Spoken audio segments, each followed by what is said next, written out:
আসসালামু আলাইকুম। তো আজকে আমরা আন্তর্জাতিক বিষয়াবলী নিয়ে আলোচনা করব।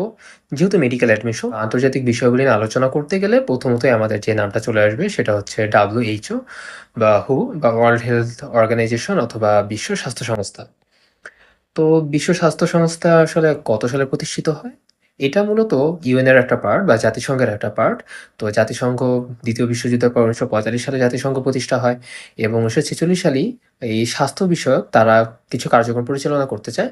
তখনই আ এই WHO এর প্রস্তাবটা আসা হলেও প্রস্তাব দেওয়া হয় ৪৬ সালে বাট কার্যকর হয় ১৯৪৮ সালে। তাহলে জাতিসংঘের কার্যক্রম শুরু হয় কত সালে? ১৯৪৮ সালের। কোন তারিখে? ৭ই এপ্রিল। এইজন্য এই ৭ এপ্রিলকে কিন্তু বিশ্ব স্বাস্থ্য সংস্থা দিবস বলা হয়। তো WHO এর আন্ডারে বা জাতিসংঘের WHO এর আন্ডারে না, জাতিসংঘের আন্ডারে এরকম WHO ছাড়াও আর বেশ কিছু কার্যক্রম আছে বা কিছু সংস্থা আছে। যেমন ইউনিসেফ, তার ইউনেস্কো ইত্যাদি। তো WHO এর আসলে সদর দপ্তর কোথায়? তো এটা হচ্ছে সুইজারল্যান্ডের জেনেভাতে এবং আমরা আসলে কোন অঞ্চলের অন্তর্ভুক্ত? আমরা হচ্ছে দক্ষিণ-পূর্ব এশিয়ার অন্তর্গত এবং আমাদের এইখানে যে আঞ্চলিক কার্যালয়টা সেটা হচ্ছে ভারতের নয়াদিল্লিতে। তো এরকম আঞ্চলিক কার্যালয় ওদের কয়টা আছে? মূলত টোটাল ৬ টা আছে। আর আমাদের এই বেল্টের জন্য বা দক্ষিণ-পূর্ব এশিয়ার রিজিয়নের জন্য এটা হচ্ছে নয়াদিল্লিতে ভারতের। এবার আসি সদস্য রাষ্ট্র নিয়ে কিছু কথা বলি। তো মূলত ১ম দিকে অর্থাৎ ১৯৪৮ সালে সদস্য রাষ্ট্রের সংখ্যা ছিল ৬১ টা। তো এখন বর্তমানে সদস্য রাষ্ট্র সংখ্যা বেড়ে হয় ১৯৪ টি এবং বাংলাদেশ কত সালে সদস্যপদ লাভ করে? বাংলাদেশ ১৯৭১ সালে স্বাধীনতা অর্জন করে এবং এর ১ বছর পরই ১৯৭২ সালে জাতিসংঘের এই যে WHO এর সদস্যপদ লাভ করে। তো বাংলাদেশ আসলে কততম সদস্যপদ লাভ করে? বাংলাদেশ ১৩৯ তম সদস্যপদ লাভ করে। তো এরপর আসি WHO এর মহাপরিচালক। বর্তমানে যে WHO এর মহাপরিচালক আছেন তার নাম হচ্ছে টেড্রোস আধানম গেব্রিয়েসুস। উনি হচ্ছেন ইথিওপিয়ান।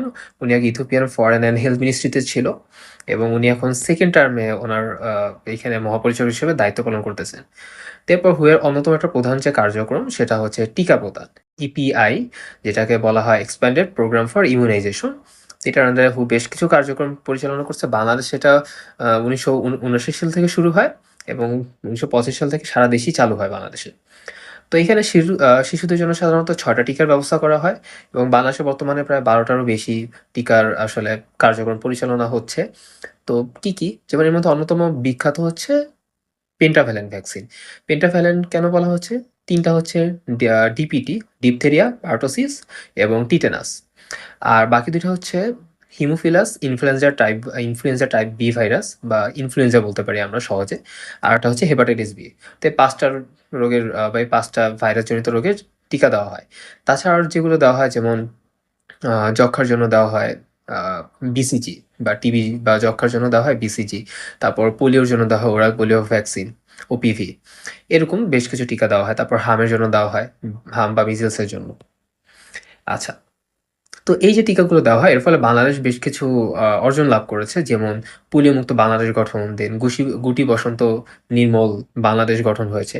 এই ধরনের কিছু লক্ষ্য অর্জিত হয়েছে। কিন্তু গুটি বসন্ত এখনো প্রায় দেখা যায় অর্থাৎ হাম প্রায় অনেকেরই হয়। বাট এটার ফলে মর্টালিটির যে রেট অর্থাৎ মৃত্যু হারটা অনেকটা কমে গিয়েছে বা নাই বলতে গেলে। তো WHO এর আন্ডারে কিছু কাজ আছে। তো এগুলো আমাদের দরকার নেই। আমাদের মেইনলি যেটা দরকার সেটা হচ্ছে দিবসগুলো। অর্থাৎ বিশ্ব স্বাস্থ্য সংস্থা দিবস কবে বা এইটা আমাদের অনেক বেশি দরকার। এটা হচ্ছে ৭ই এপ্রিল। তাছাড়া বাকি দিবসগুলো আমরা একটু টুকটাক মনে রাখতে পারি। Thank you